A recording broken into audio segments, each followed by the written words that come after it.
Raquel, on avait une question pour toi. Alors, c'est plus une question pour toi que pour la salle. Enfin, je ne sais pas comment on va s'organiser. Éline, est-ce que tu peux... Alors, il ne faut pas se tromper. C'est pas faut-il supprimer le président de la République, hein, c'est bien. Faut-il... Non, parce que... qu'il n'y ait pas de mauvais procès. Faut-il supprimer la fonction de président de la République? Il y a deux réponses, oui ou non. Est-ce que tu peux nous faire un petit topo sur la question, s'il te plaît?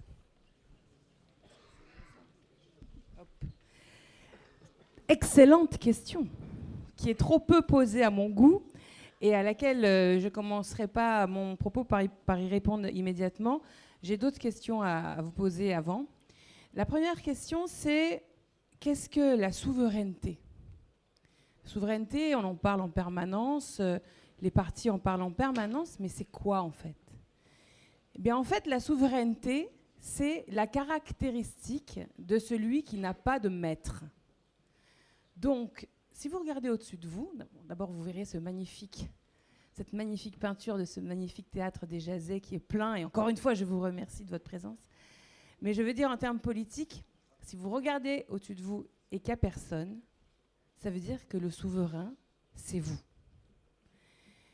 Et cette idée-là, qui est une idée qui a changé l'histoire de l'humanité, au moment de la Révolution française, lorsque la souveraineté a été arrachée de la tête du roi pour la distribuer au sein des mains du peuple, cette idée-là est une idée dont, quand on est un Français de 2024, on se dit que c'est très proclamatoire, qu'il y a une sorte d'insatisfaction, une sorte d'érosion. Ariel Limé a parlé d'érosion.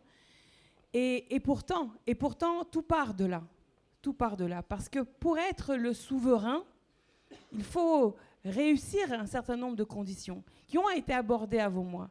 La condition, d'abord, de pouvoir librement se forger une opinion politique.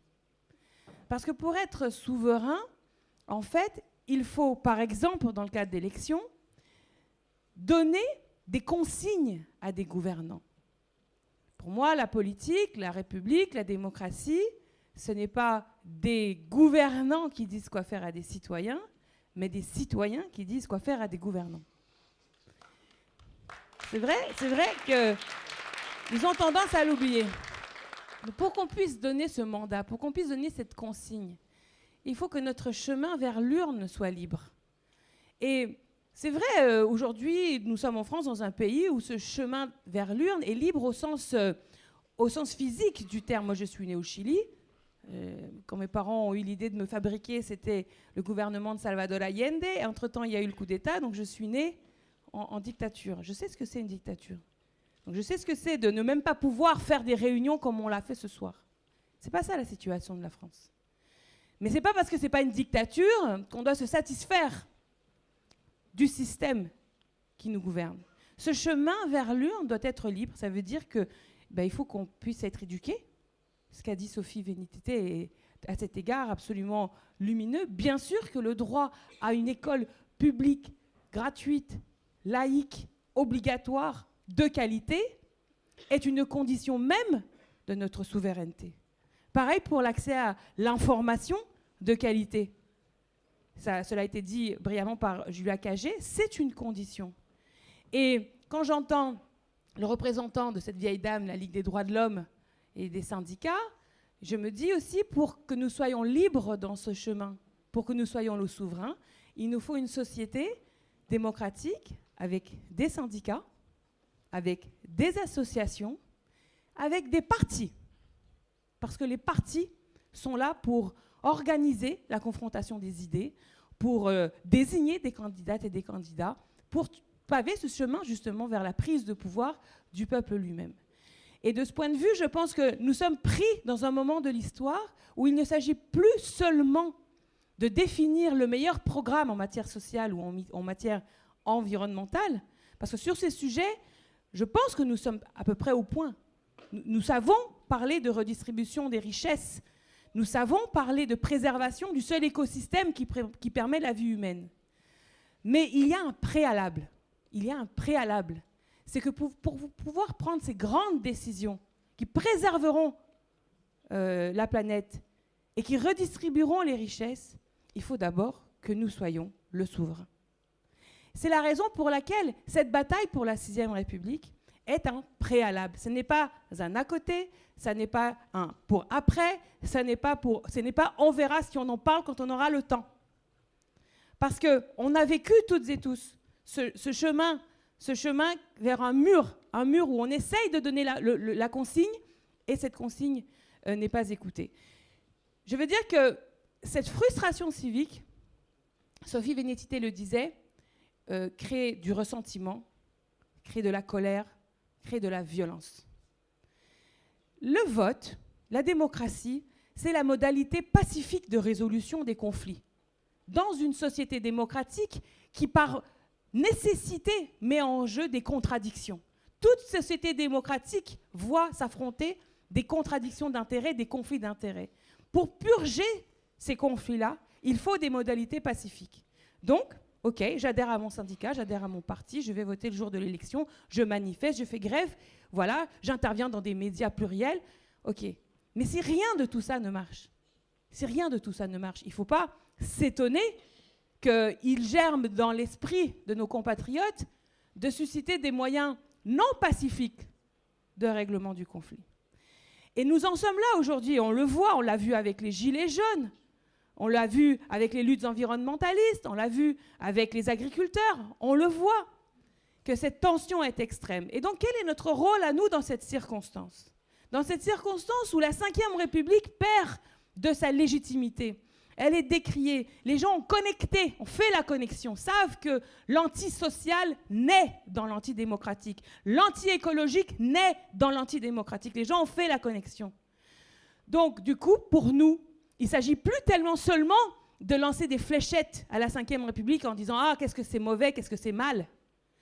Notre rôle historique est que tandis que s'effondre la légitimité populaire d'une constitution, ce qui est quand même assez grave dans une société, il faut édifier en même temps et construire ce projet politique commun, massif, fédérateur pour se doter tous ensemble de nouvelles règles qui sont des règles qui nous gouvernent, par lesquelles nous décidons de comment décider et qui reflètent aussi,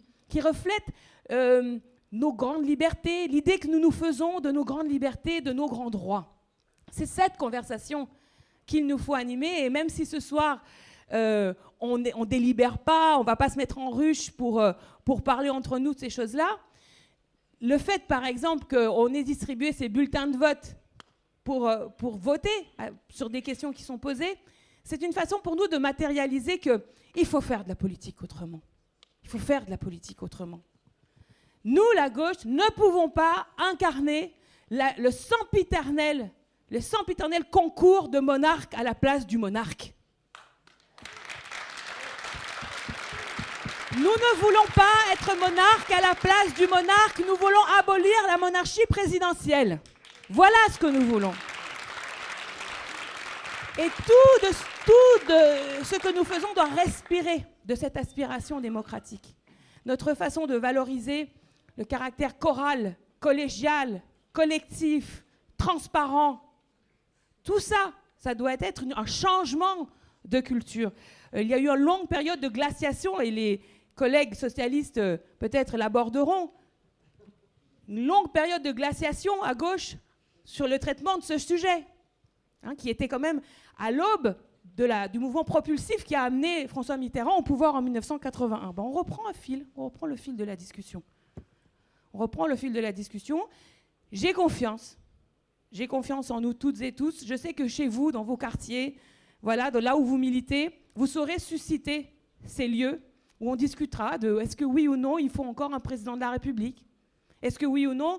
Du moins, oui, quelqu'un a applaudi, moi je suis d'accord avec ça.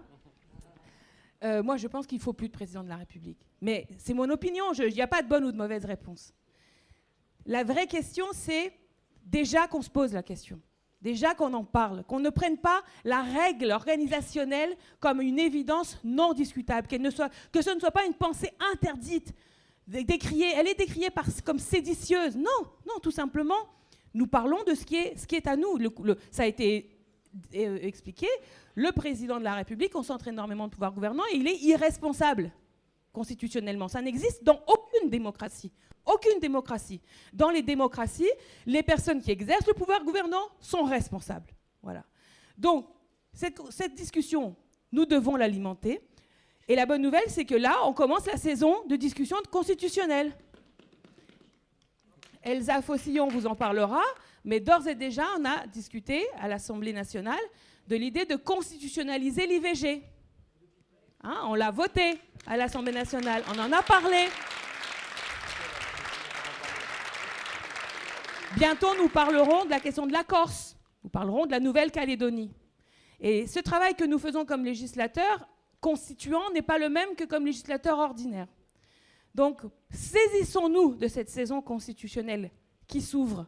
Soyons l'incarnation de cette possibilité de la paix, de cette possibilité de la justice, cette possibilité de la liberté avec ce projet qui nous fédère toutes et tous, qui est la 6e République. Merci. Merci beaucoup, Raquel Garrido, qui ménage pas, je peux vous dire, son énergie et son talent au service de l'Union.